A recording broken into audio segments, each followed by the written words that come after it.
Hello dears, മർഹബൻ ബിക്കും ജമിയാൻ. കഴിഞ്ഞ ക്ലാസ്സിൽ നമ്മൾ എന്താണ് ടീച്ചിങ് സ്ട്രാറ്റജി, എന്താണ് ടീച്ചിങ് മെത്തേഡ് എന്നൊക്കെ ഉള്ളത് വളരെ വ്യക്തമായിട്ട് പറഞ്ഞു. അപ്പോൾ അതിലൊന്നും സംശയമില്ലല്ലോ. ഇനി നമ്മൾ പോകുന്നത് അഹമ്മു തുറക്കു തദ്രീസ്, വളരെ പ്രധാനപ്പെട്ടിട്ടുള്ള ടീച്ചിങ് മെത്തേഡ്സിന്റെ ഏരിയയിലേക്കാണ് പോകുന്നത്. ഞാൻ മുമ്പൊക്കെ സൂചിപ്പിച്ചു, നന്നായിട്ട് ശ്രദ്ധിച്ചിരിക്കണം. ഏറ്റവും കൂടുതൽ ക്വസ്റ്റ്യൻസ് കറങ്ങി എന്താ പറയുക റൗണ്ട് അടിച്ച് വരുന്ന ഒരു വളരെ ഫോക്കസിങ് ഏരിയ ആണ് നമ്മൾ പ്രീവിയസ് ക്വസ്റ്റ്യൻ പേപ്പേഴ്സ് ചെക്ക് ചെയ്യുന്ന സമയത്ത് നമുക്ക് മനസ്സിലായിട്ടുള്ള ഒരു കാര്യമാണ്. അതുകൊണ്ട് നന്നായിട്ട് ശ്രദ്ധിച്ചിരിക്കാം. അപ്പോൾ ഏതൊക്കെയാണ് നമുക്ക് പഠിക്കാനുള്ള ടീച്ചിങ് മെത്തേഡ്സ് എന്നുള്ളത് ജസ്റ്റ് ഒന്ന് പറയാം. ഒരുപാടുണ്ട്, കണ്ടിട്ട് എന്താണ് പേടിക്കേണ്ട ആവശ്യമില്ല. വളരെ സിമ്പിൾ ആയിട്ട് നമുക്ക് എന്ത് ചെയ്യാം, അതിന്റെ കാര്യങ്ങൾ പഠിക്കാം. നമ്മൾ ഇതിലെ ഓരോ വരികൾ പഠിക്കുക എന്നുള്ളതല്ല പ്രധാനം, ഇതിന്റെ കൺസെപ്റ്റുകൾ കൃത്യമായി മനസ്സിലാക്കുക എന്നുള്ളതാണ് പ്രധാനം, അല്ലെ? അപ്പോൾ ഒന്നാമത്തെ എന്താണ്, ത്വരീഖത്തുൽ ഇസ്തിഖ്റാഇയ്യ, ഇൻഡക്റ്റീവ് മെത്തേഡ്. ദെൻ ത്വരീഖത്തുൽ ഇസ്തിൻതാജിയ അല്ലെങ്കിൽ ഖിയാസിയ എന്ന് പറയും, അല്ലെങ്കിൽ ത്വരീഖത്തുൽ ഇസ്തിദ്ലാലിയ എന്ന് പറയും, ഡിഡക്റ്റീവ് മെത്തേഡും. ജസ്റ്റ് എല്ലാ പേരുകളും ഓർത്ത് വെക്കുക. കാരണം ഒരു തവണ ത്വരീഖത്തുൽ ഇസ്തിൻതാജിയ എന്ന് ചോദിച്ചു കഴിഞ്ഞാൽ ചിലപ്പോൾ അടുത്ത തവണ ചോദിക്കുക ത്വരീഖത്തുൽ ഇസ്തിദ്ലാലിയ എന്നായിരിക്കും. അപ്പൊ നമ്മൾ ഒരു പേര് മാത്രം പഠിച്ചു വെക്കരുത്. അതുകൊണ്ടാണ് ഞാൻ എല്ലാ പേരും ഇതിൽ കൊടുത്തിട്ടുള്ളത്. ഓക്കെ. ദെൻ ത്വരീഖത്തുൽ ഖവായിദ് വത്തർജുമ അല്ലെങ്കിൽ ത്വരീഖത്തു തഖ്ലീദിയ, ട്രാൻസ്ലേഷൻ മെത്തേഡ്. ഇതൊക്കെ നമുക്ക് ഈ പേര് കേട്ടിട്ട് പേടിക്കണ്ട കേട്ടോ, എല്ലാം നമുക്ക് അറിയുന്ന മെത്തേഡ്സ് ആണ്. കുറച്ച് മെത്തേഡ്സ് ആവും നമുക്ക് പരിചയമില്ലാത്ത, ബാക്കിയെല്ലാം നമ്മൾ പഠിച്ചു വന്നിട്ടുള്ള മെത്തേഡുകളാണ്. ദെൻ ത്വരീഖത്തുൽ മുബാഷിറ, ഡയറക്റ്റ് മെത്തേഡ്. ദെൻ ത്വരീഖത്തു തവാസുലിയ അല്ലെങ്കിൽ ത്വരീഖത്തുൽ വലീഫിയ, കമ്മ്യൂണിക്കേറ്റീവ് മെത്തേഡ്. ദെൻ അത്വരീഖത്തു തഫാഉലിയ, ഇന്ററാക്റ്റീവ് മെത്തേഡ്. ദെൻ അത്വരീഖത്തുൽ ഇന്തിഖാഇയ, സെലക്റ്റീവ് മെത്തേഡ്. ദെൻ അൽ അസ്ഫു ദിഹ്നി അല്ലെങ്കിൽ അസ്ഫുദ്ദിമ, ഇസ്തിംതാറുൽ അഫ്കാർ, ഇൻഷിത്താറുൽ ഫിക്കർ എന്നൊക്കെ ഏത് മെത്തേഡിനെ പറയും? ബ്രെയിൻ സ്റ്റോമിംഗ് മെത്തേഡിനെ പറയും. ദെൻ ത്വരീഖത്തു ഹല്ലുൽ മുഷ്കില, പ്രോബ്ലം സോൾവിംഗ് മെത്തേഡ്. ദെൻ ത്വരീഖത്തുൽ മഷ്റൂ, പ്രൊജക്ട് മെത്തേഡ്. ത്വരീഖത്തുൽ ഇസ്തിൻബാത്തിയ, ഇൻവെൻഷൻ മെത്തേഡ്. ത്വരീഖത്തുൽ ഇൽഖാ അല്ലെങ്കിൽ ത്വരീഖത്തുൽ മുഹാലറ, ലെക്ചർ മെത്തേഡ്. അത്വരീഖത്തുൽ മുനാഖഷ, ഡിസ്കഷൻ മെത്തേഡ്. അത്വരീഖത്തുൽ ഖിസ്സ, സ്റ്റോറി മെത്തേഡ്. അത്വരീഖത്തു സിയാറാത്തുൽ മൈദാനിയ, ഫീൽഡ് ട്രിപ്പ് മെത്തേഡ്. ദെൻ അത്വരീഖത്തു തർക്കീബിയ, സ്ട്രക്ചറൽ മെത്തേഡ്. അത്വരീഖത്തു തഹ്ലീലിയ, അനലിറ്റിക് മെത്തേഡ്. മൂഡൽ അൽ മുനല്ലമാത്ത് അൽ മുതഖദ്ദിമ, അഡ്വാൻസ് ഓർഗനൈസർ മോഡൽ. മോഡൽ ഇക്തിസാബുൽ മആരിഫ്, കൺസെപ്റ്റ് അറ്റൈൻമെന്റ് മോഡൽ. അത്തഅല്ലും അൽ മുബർമിജ്, programmed learning. And അത്തഅലീം Al മുസഅർ, micro teaching. വളരെ കുറച്ചുള്ളൂ അല്ലേ? ഇത്രയും കണ്ടിട്ട് ഞെട്ടണ്ട, വളരെ ഇമ്പോർട്ടന്റ് ആയിട്ടുള്ള ഒരു ഏരിയ ആണ്. അതുകൊണ്ട് നമ്മളത് കൃത്യമായിട്ട് മനസ്സിലാക്കാതെ നമുക്ക് എന്തില്ല, നിവൃത്തിയില്ല. അതുകൊണ്ട് വളരെ സിമ്പിൾ ആയിട്ട് വളരെ കുറച്ച് കാര്യങ്ങൾ മാത്രമേ പറയുന്നുള്ളൂ. നിങ്ങൾക്ക് ആ കൺസെപ്റ്റ് കൃത്യമായി മനസ്സിലാക്കി കഴിഞ്ഞാൽ നിങ്ങൾക്ക് എന്ത് ചെയ്യാൻ പറ്റും, ആൻസർ ചെയ്യാൻ പറ്റും. ഓക്കെ. അപ്പൊ നമ്മൾ ഈ ഒരു ക്ലാസ്സിൽ ഡിസ്കസ് ചെയ്യാൻ പോകുന്നത് ത്വരീഖത്തുൽ ഇസ്തിഖ്റാഇയയും അതുപോലെ ത്വരീഖത്തുൽ ഇസ്തിൻതാജിയ അവിൽ ഖിയാസിയ അവിൽ ഇസ്തിദ്ലാലിയ. ഇൻഡക്റ്റീവ് മെത്തേഡ് എന്താണ്, ഡിഡക്റ്റീവ് മെത്തേഡ് എന്താണ്? കാരണം എന്താ പറയുക, രണ്ട് മെത്തേഡും ഒന്നൊന്നിന്റെ ഓപ്പോസിറ്റ് ആണ്. അപ്പൊ നമ്മൾ ഒരുമിച്ച് പഠിച്ചു കഴിഞ്ഞാൽ നമുക്ക് എന്തുണ്ടാവില്ല, കൺഫ്യൂഷൻ ഇല്ലാതെ പെട്ടെന്ന് പഠിക്കാൻ പറ്റും. അതുകൊണ്ടാണ് ഇങ്ങനെ ഒരുമിച്ചായിട്ട് ഒരു കോംബോ പോലെ ഈ ഒരു ക്ലാസ് ആക്കിയത്. ഓക്കെ.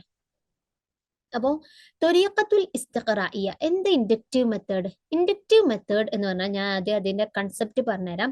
നമ്മൾ സ്പെസിഫിക് ആയിട്ടുള്ള ഒരു തലത്തിൽ നിന്ന് ജനറൽ ആയിട്ടുള്ള ഒരു തലത്തിലേക്ക് പഠിപ്പിക്കുന്നതിനെയാണ് ഇൻഡക്റ്റീവ് മെത്തേഡ് എന്ന് പറയുന്നത്. അതായത് ഇപ്പോ നമ്മൾ നഹ്വ് പഠിപ്പിക്കുന്ന സമയത്ത് നമുക്ക് ഇങ്ങനെ പറയാം, റജഅ ത്വാലിബു മിനൽ മദ്രസ, ദഹബ റജുലു ഇലൽ മദ്രസ, ദെൻ ജാഅ റജുലു മിനൽ മസ്ജിദ്. ഈ സമയത്തൊക്കെ നമ്മൾ എന്താണ്, ഫായിലിന് എപ്പോഴും റഫാണ് കാണുന്നത്. ഈ ഒരു റഫ് എല്ലാ അംസിലത്തിലും റഫ് കാണുന്ന സമയത്ത് കുട്ടി എന്ത് മനസ്സിലാക്കാണ്, കുല്ല ഫായിലിൻ മർഫൂ എന്ന് പറയുന്ന ആ ഒരു തിയറി കുട്ടി അവിടെ മനസ്സിലാക്കാണ്. അപ്പൊ ഈ രീതിയിൽ സ്പെസിഫിക് ആയിട്ടുള്ള കുറേ എക്സാമ്പിളുകളിൽ നിന്ന് ജനറൽ ആയിട്ടുള്ള ഒരു തിയറി പഠിച്ചെടുക്കുന്ന ഈ ഒരു മെത്തേഡിനെയാണ് നമ്മൾ എന്ത് പറയുന്നത്, ഇൻഡക്റ്റീവ് മെത്തേഡ് എന്ന് പറയുന്നത്. ഓക്കെ. അപ്പൊ ക്ലിയർ ആയല്ലോ? കുറേ എക്സാമ്പിളുകൾ പഠിച്ചിട്ട് ഒരു തിയറി അങ്ങനെയാണ് എന്നുള്ളത് ശരി വെക്കുക, അതിലേക്ക് എത്തുന്ന ആ ഒരു ജനറലൈസേഷനിലേക്ക് എത്തുന്നതിനെയാണ് ഇൻഡക്റ്റീവ് മെത്തേഡ് എന്ന് പറയുന്നത്. അതിനെ എന്താ പറയാ, മറ്റുള്ള രീതിയിലേക്ക് ജസ്റ്റ് ഒന്ന് ഡിസ്ക്രൈബ് ചെയ്ത് എഴുതിയാണ്, കൂടുതൽ കാര്യങ്ങളൊന്നും തന്നെ ഇതിലില്ല. ഓക്കെ. അപ്പൊ ഇതിന്റെ മുഅസ്സിസ് ആയിട്ട് പറയുന്ന ആരാണ്? അൽമാനിയായിട്ടുള്ള ജർമ്മനിസ്റ്റ് ആയിട്ടുള്ള ഫ്രെഡറിക് ഹെർബാർട്ടാണ് ഇത് മുന്നോട്ട് കൊണ്ടുവന്നിട്ടുള്ളത്. ജസ്റ്റ് ആരാണെന്നുള്ള പറഞ്ഞാണ്, ചോദിച്ചു കണ്ടിട്ടില്ല ഈ ഒരു ക്വസ്റ്റ്യൻ, എന്നാലും നമ്മൾ മനസ്സിലാക്കി വെക്കണം. ദെൻ ഇവരെന്താ പറയുന്നത്, അത്തദ്രീസ് മിനൽ ജുസ്ഇയാത്ത് ഇലൽ കുല്ല്, ഭാഗികമായതിൽ നിന്ന് പൂർണ്ണമായതിലേക്ക് പഠിക്കുക അല്ലെ. എക്സാമ്പിളുകൾ പഠിച്ചിട്ട് തിയറിയിലേക്ക് പഠിക്കുക, അതാണ് പറഞ്ഞത് ഭാഗികമായതിൽ നിന്ന് പൂർണ്ണമായതിലേക്ക്. അല്ലെങ്കിൽ നമുക്ക് അതിനെ എങ്ങനെ പറയാം, ഔ മിനൽ ഖാസ് ഇലൽ ആം, സ്പെഷ്യൽ ആയതിൽ നിന്ന് സ്പെസിഫിക് ആയതിൽ നിന്ന് ജനറൽ ആയതിലേക്ക് പഠിക്കുന്നു. അതല്ലെങ്കിൽ നമുക്ക് വേറെ തരത്തിൽ പറയാം, തബ്ദഉ ബിൽ അംസില, എക്സാമ്പിൾ വെച്ച് തുടങ്ങുന്നു, സുമ്മൽ വുസൂൽ ഇലൽ ഖായിദ, എന്നിട്ട് എന്ത് ചെയ്യുന്നു, ഖായിദയിലേക്ക് തിയറിയിലേക്ക് എത്തുന്നു. അപ്പൊ ഈ രൂപത്തിൽ പറയുന്നതിനെയാണ് ഇൻഡക്റ്റീവ് മെത്തേഡ് എന്ന് പറയുന്നത്. അപ്പൊ ഈ ഒരു ഭാഗം നിങ്ങൾ മനസ്സിലാക്കണം. ക്വസ്റ്റ്യനിൽ ചിലപ്പോൾ അംസിലയിൽ നിന്ന് ഖായിദയിലേക്ക് പഠിക്കുന്ന അല്ലെങ്കിൽ ഖാസിൽ നിന്ന് ആമിലേക്ക് പഠിക്കുന്നത് അത് ഏത് മെത്തേഡാണ് എന്ന് പറഞ്ഞു കഴിഞ്ഞാൽ ഇൻഡക്റ്റീവ് മെത്തേഡ് എന്ന് എന്ത് ചെയ്യണം, നമ്മൾ എഴുതണം. ഓക്കെ. ദെൻ ഈ ഒരു മെത്തേഡിന്റെ പ്രത്യേകത അവിടെ പറയുന്നുണ്ട്, ഇലൽ ഹഖീഖ. എന്താ സംഭവിക്കുന്നത്, ഇപ്പൊ ഞാൻ പറഞ്ഞു കുട്ടി ഓരോ എക്സാമ്പിൾ എഴുതുന്ന സമയത്തും കുട്ടിക്ക് മനസ്സിലാകുന്നു കുല്ല ഫായിലിൻ മർഫൂ അല്ലെ, എല്ലാ ഫയലും റഫ് ചെയ്യപ്പെട്ടിട്ടുള്ളതാണെന്നുള്ളത് കുട്ടി മനസ്സിലാക്കുന്നു അല്ലെ. കുട്ടി എന്താണ്, ഘട്ടം ഘട്ടമായിട്ട് ഹക്കീക്കയിലേക്ക് യാഥാർത്ഥ്യത്തിലേക്ക് എത്തുന്നു. എന്നിട്ടോ തുസീറുലത് ത്വാലിബ്, കുട്ടിയുടെ അടുത്ത് ഈ ഒരു മെത്തേഡ് എന്താണ് കുട്ടിക്ക് ഉണ്ടാക്കുന്ന ബെനഫിറ്റ്, തഫ്കീർ, അവന്റെ ഒരു ചിന്തിക്കാനുള്ള ആ ഒരു ഇന്റലിജൻസ് കപ്പാസിറ്റി അവിടെ കൂട്ടുന്നു. അപ്പൊ ഞാനൊരു എക്സാമ്പിൾ കുട്ടിക്ക് പറഞ്ഞു കൊടുത്തു, ഫയൽ റഫ് ആയിരുന്ന ഒരു എക്സാമ്പിൾ. അപ്പൊ അവന്റെ അടുത്ത എക്സാമ്പിൾ കണ്ടെത്താം, മറ്റൊരു എക്സാമ്പിൾ കണ്ടെത്താം, ഇങ്ങനെ ഓരോന്നോരോന്നും അവൻ കണ്ടെത്താം. അവന്റെ അടുത്ത ഖുവ്വത്തു തഫ്കീർ എന്ത് ചെയ്യുന്നു, അവിടെ കൂടുതലായിട്ടും എന്ത് ചെയ്യുന്നു, വളരുന്നു. ദെൻ യകൂനു ലിത്വാലിബ് ഫിൽ മുസ്തഖ്ബൽ ആറാഉൻ വത്തിജാഹാത്തുൻ ഹുറ. ഈ ഒരു ഇൻഡക്റ്റീവ് മെത്തേഡിന്റെ ആളുകൾ മുന്നോട്ട് വെക്കുന്നത് ഇത്തരത്തിൽ പഠിപ്പിക്കുകയാണെങ്കിൽ കുട്ടികൾക്ക് എന്താണ്, ഭാവിയിൽ അവർക്ക് എന്താണ്, സ്വതന്ത്രമായിട്ടുള്ള അഭിപ്രായങ്ങളോ ചിന്തകളൊക്കെ ഉണ്ടാകും എന്നാണ് ഇവർ പറയുന്നത്. യകൂനു ലിത്വാലിബ്, കുട്ടിക്ക് ഉണ്ടാകുന്നു, ഫിൽ മുസ്തഖ്ബൽ, ഭാവിയിൽ, ആറാഉൻ, അഭിപ്രായങ്ങൾ, വത്തിജാഹാത്തുൻ ഹുറ, സ്വതന്ത്രമായിട്ടുള്ള വീക്ഷണങ്ങളൊക്കെ ഉണ്ടാകും. അതല്ലാതെ നമ്മളൊരു തിയറി പറഞ്ഞു കൊടുത്തിട്ട് എല്ലാ ഫയലും റഫാണെന്ന് പറയുമ്പോൾ കുട്ടി ആ ഒരു നിയമം അംഗീകരിക്കൽ നിർബന്ധമാണ്. എന്നത് തിരിച്ചിട്ടാണ്, ഒരുപാട് എക്സാമ്പിൾ എഴുതി വരുമ്പോൾ കുട്ടി എന്താണ്, അവസാനം ഈ ഒരു തിയറി ശരിയാണ് അല്ലെങ്കിൽ ഈ ഒരു തിയറി തെറ്റാണ് എന്നുള്ളതിലേക്ക് കുട്ടി ജനറലൈസേഷനിലേക്ക് എത്താണ്. അതുകൊണ്ട് തന്നെ കുട്ടികൾ എന്താണ്, ഭാവിയിലും ഇതുപോലെ എല്ലാ കാര്യങ്ങളിലും സ്വതന്ത്രമായ വീക്ഷണമുള്ളവരായിരിക്കും എന്നാണ് ഈ ഒരു തിയറി പറയുന്നത്. ഓക്കെ. ദെൻ ഹദിഹി ഖൈറു ത്വരീഖ ലിഫഹ്മിൽ ഖവായിദ് നഹ്വിയ, ഗ്രാമർ ഒക്കെ പഠിക്കാനുള്ളതിലെ ഏറ്റവും ബെസ്റ്റ് മെത്തേഡ് ഇൻഡക്റ്റീവ് മെത്തേഡിലൂടെ പഠിപ്പിക്കണം എന്നുള്ളതാണ് പറയുന്നത്. ഓക്കെ, അത് മനസ്സിലാക്കി വെക്കണേ. ഗ്രാമർ പഠിപ്പിക്കുന്നതിന്റെ ഏറ്റവും ബെസ്റ്റ് മെത്തേഡ് എന്ന് പറയുന്നത് ഏതാണ്, ഇൻഡക്റ്റീവ് മെത്തേഡ്, ത്വരീഖത്തുൽ ഇസ്തിഖ്റാഇയ്യ ആണ്. ഓക്കെ, ഇനി നമുക്ക് അടുത്ത ആളെ നോക്കാം. അത്വരീഖത്തുൽ ഇസ്തിൻതാജിയ അല്ലെങ്കിൽ ഖിയാസിയ അല്ലെങ്കിൽ ത്വരീഖത്തുൽ ഇസ്തിദ്ലാലിയ എന്ന് പറയും, ഡിഡക്റ്റീവ് മെത്തേഡ്.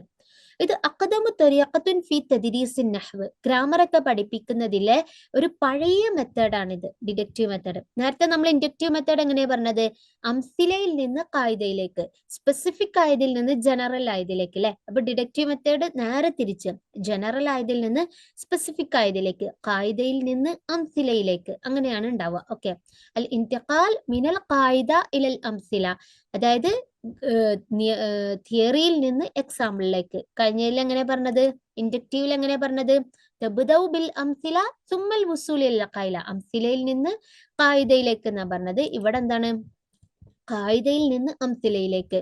മിനൽ കുല്ലിയാത്ത് ഇലൽ ജുസ്ഇയാത്ത്, അങ്ങനെയും പറയാം, പൂർണ്ണമായതിൽ നിന്നും ഭാഗികമായതിലേക്ക്. കഴിഞ്ഞതിൽ എങ്ങനെ പറഞ്ഞത്, മിനൽ ജുസ്ഇയാത്ത് ഇലൽ കുല്ലി അല്ലെ, ഭാഗികമായതിൽ നിന്നും പൂർണ്ണമായതിലേക്ക്. ഇവിടെ നേരെ തിരിച്ചു, മിനൽ കുല്ലിയാത്ത് ഇലൽ ജുസ്ഇയാത്ത് എന്നായി. അതുപോലെ മിനൽ ആം ഇലൽ ഖാസ്, ഇൻഡക്റ്റീവിൽ എന്താ പറഞ്ഞത്, മിനൽ ഖാസ് ഇലൽ ആം. ഓക്കെ. തുസമ്മ ഐലൻ, ഈ ഒരു ഡിഡക്റ്റീവ് മെത്തേഡിനെ അത്വരീഖത്തു തഹ്ലീലിയ, അനലിറ്റിക് മെത്തേഡ് എന്നും പറയാറുണ്ട്. അന്നഹ, എന്താണ് അതിന് കാരണം, തജ്സിഅത്തുൽ മഅരിഫ ഇല അനാസിരിഹ, ഇവിടെ എന്താണ്, അറിവിനെ ചെറിയ ഘടകങ്ങളായി ഇങ്ങനെ തരംതിരിക്കും അല്ലെ, കുല്ലിൽ നിന്ന് ജുസ്ഇലേക്കാണ്, ചെറിയ ഭാഗങ്ങളായിട്ട് ഇങ്ങനെ അനലൈസ് ചെയ്യും. അതുകൊണ്ട് ഇതിനെ അനലിറ്റിക് മെത്തേഡ് എന്നും പറയും. ഇതിന്റെ ഒരു ഡീമെറിറ്റ് എന്താണ്?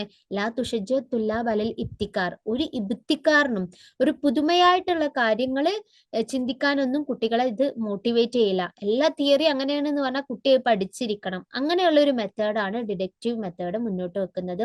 അതുകൊണ്ട് തന്നെ ഡിഡക്റ്റീവ് മെത്തേഡ് അധിക ടീച്ചിങ് തിയറീസും ലേണിംഗ് തിയറീസും സപ്പോർട്ട് ചെയ്യുന്നില്ല.